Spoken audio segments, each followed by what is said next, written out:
Chris Lewin knows what a busy morning is like. Between getting all the kids breakfast, getting them dressed ready for school and making breakfast and making lunches, it's pretty fast.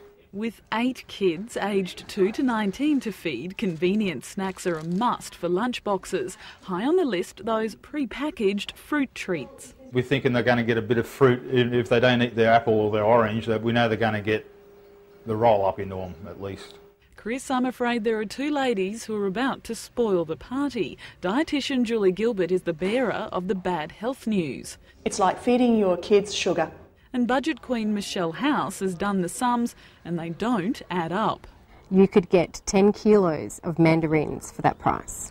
Let's start with the health side of things. Look at the outside of these packets with phrases like 100% fruit and made with real fruit juice, and you'd be forgiven for thinking they really are fruit alternatives. Not so, says Julie. I would look at this and describe it as a modern day version of a lolly. And really what you're giving your children is actually a lot of sugar and very little fibre.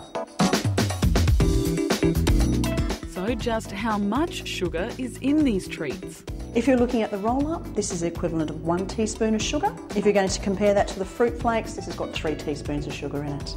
Take the new fruit flakes. For every 20 grams the kids eat, nearly 15 grams is sugar, albeit fruit sugars or fructose, which break down slower in the body. The difference between fructose and sucrose, kilojoule-wise, no difference between them. So a teaspoon of each one of those will have roughly around the same.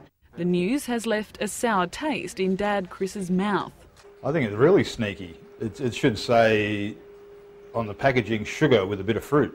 And things get worse when you move from the hips to the hip pocket. It is convenient to walk in there and throw it all in the trolley and have it all in your cupboard, but it is so expensive. It's ridiculously expensive.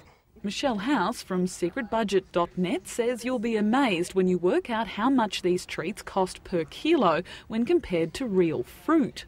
This box of fruit flakes works out to be just under $40 a kilo. You could get 10 kilos of mandarins for that price.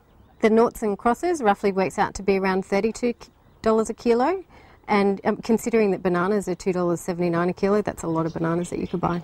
Michelle suggests making up your own treat bags with dried fruit and nuts. We worked out the price on making up your own. I think it was a 20-gram bag, and the price difference was nearly $1.50.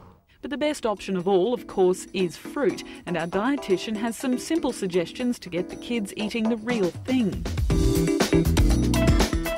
Cut up fruit and pop the pieces on skewers. You can also put bananas on sticks and freeze them as ice blocks, or pop the kids' favourite fruit in a cup and top it up with some jelly. This is a far better option than a lot of the gimmick fruit that's actually out there.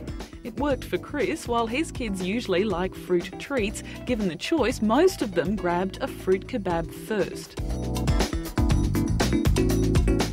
So while they might promise to be fruit snacks and contain fruit of some description, the best advice is to treat these kinds of foods more like lollies than you would an apple.